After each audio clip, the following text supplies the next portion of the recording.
थका नहीं सकती, ठोकरें गिरा नहीं सकती।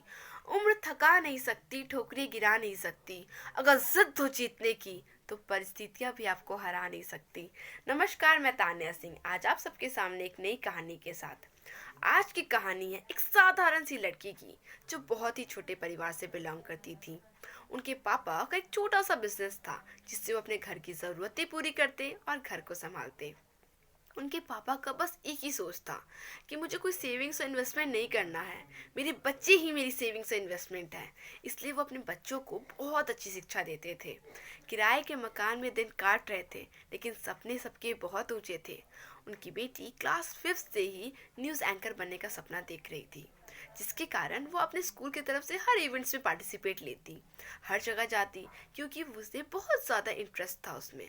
और दिन पर दिन उसका कॉन्फिडेंस भी बूस्ट हो रहा था।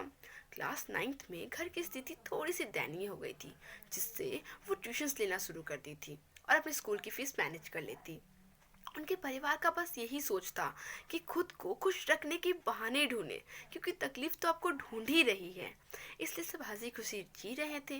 लेकिन जब क्लास 12th के बाद समय आया एक अच्छे से कॉलेज में एडमिशन लेने का, क्योंकि मास एंड कम्युनिकेशन करना है, तब पता चला कि पापा के पास तो पैसे ही नहीं हैं। अब होगा कैसे? पर एक पिता तो पिता ही होते हैं।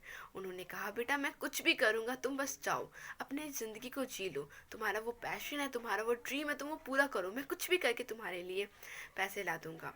उसने कहा, पापा मुझे नहीं करना। उसने साफ इनकार कर दिया, जिससे घर में सबको एक झटका लगा, उसके फ्रेंड्स को, रिलेटिव्स को, हर लोग को। क्योंकि जो बच्चा बचपन से एक ही रट लगाए रखा है, वो अचानक पलट जाए तो सब शौक में तो आएंगे ही। उसने कहा, पापा मैं ही अकेली नहीं हूँ, घर में भाई भी है, घर को भी आपको देखना है, आप रहने दो। मैं जो अर्न करती हूँ मैं उसमें तो खूब मेहनत करके मैं खुद पढ़ लूँगी, खुद के दम पर पढ़ लूँगी। पापा बहुत ज़्यादा गुस्सा हो गए, नोक झोंक होने लग गया, पर वो अपने पापा की बात नहीं मानी। उसने जाकर एक छोटे से कॉलेज में एडमिशन ले लिया और ग्रेजुएशन करने लग गई। जहाँ वो 4 घंटे पढ़ाती थी, अब वो 8 घंटे पढ़ाने लग गई। लेकिन जब स्थिति देखकर वो घर की स्थिति, अब पूरी घर की जिम्मेदारी उसके कंधे पर आने लग गई थी। उसने सोचा कि ज़िंदगी ऐसे नहीं बीतेगी, ट्यूशन्स पढ़ाकर क्या होगा। आज में नहीं, मुझे कल में जीना है, मुझे कल को उज्जवल करना है, मुझे अपने भविष्य को उज्जवल करना है। इसलिए उसने सोचा कि मैं चार्टर्ड अकाउंटेंट कर लूँ तो कितना अच्छा रहेगा। उसके सीनियर्स उससे एडवाइस दे रहे थे। लेकिन जब वो चार्टर्ड अकाउंटेंट के बारे में जानी तब देखी तो बहुत डिफ़िकल्ट कोर्स है। अगर मैं करना भी चाहूँगी तो इसका फ़ीस स्ट्रक्चर देखकर वो पीछे हट गई, जो वो नहीं मैनेज कर पाती। इसलिए उसने सोचा कि मैं एक सर्टिफाइड मैनेजमेंट अकाउंटेंट बन जाती हूँ, जिसे हम सीएमए भी जानते हैं, कॉस्ट अकाउंटेंट भी जानते हैं। उसने जाकर एडमिशन ले लिया बिना घर में किसी से पूछे। घर में उसने बाद में बताया। पापा ने कहा, तुम कर पाओगी, तुम्हारे पास टाइम कहाँ है? उसने कहा, पापा मैं कर लूँगी, आप मुझ पर विश्वास रखिए। कुछ कहते हैं ना, मुमकिन नहीं हर बार। वक्त मेहरबान रहे।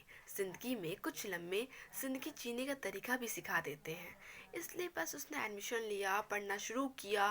पढ़ाई ज़्यादा डिफ़िकल्ट था, टाइम कम था। उसने टाइम मैनेजमेंट सीखा। धीरे धीरे बीतता गया समय।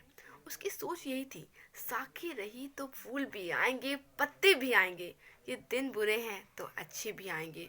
उसने खूब मेहनत किया, लेकिन कहीं ना कहीं वो अपने पैशन को पीछे छोड़ रही थी। उसका जो इंटरेस्ट था वो नहीं कर पा रही थी। इस बात का उसे बहुत ज़्यादा दुख था। लेकिन जिस किसी चीज़ को आप शिद्दत से चाहो ना, तो भगवान भी आपकी मदद करते हैं उसे पाने में।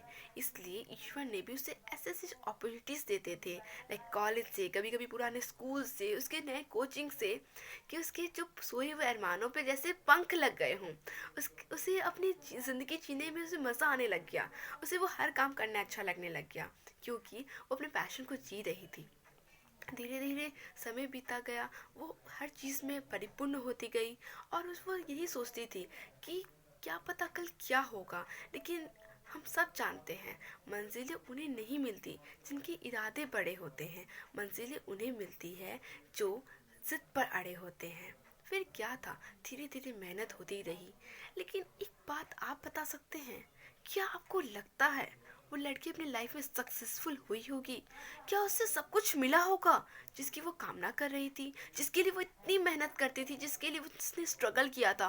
और सेकंड बात ये कि उसके ने अपने पापा को मना किया था। क्या उसने ये काम सही किया था अपने पापा को मना करके? क्या वो अपने पापा की बात मानती तो शायद और अच्छी जगह पर होती? क्या सोचते हैं आप? मेरे ख्याल से तो मुझे ये लगता है कि करीबी एक ऐसा कीचड़ है जो आपको नई चीज़ के लिए प्रोत्साहित करता है। जब तक आपको तकलीफ नहीं मिलेगी तब तक आप अपने बारे में नहीं सोचेंगे। सीरियस तो रहना बहुत आसान है, लेकिन जब आपके हिस्से में कुछ ना हो और उसके लिए आप मेहनत करो तो शायद आप कुछ अच्छा कर रहे हो। कुछ लोग इसमें बिखर जाते हैं, कुछ लोग संवर जाते हैं। अब देखना है कि ये लड़की क्या करेगी।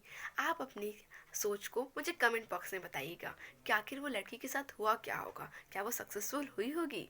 Waiting for your comments. Thank you.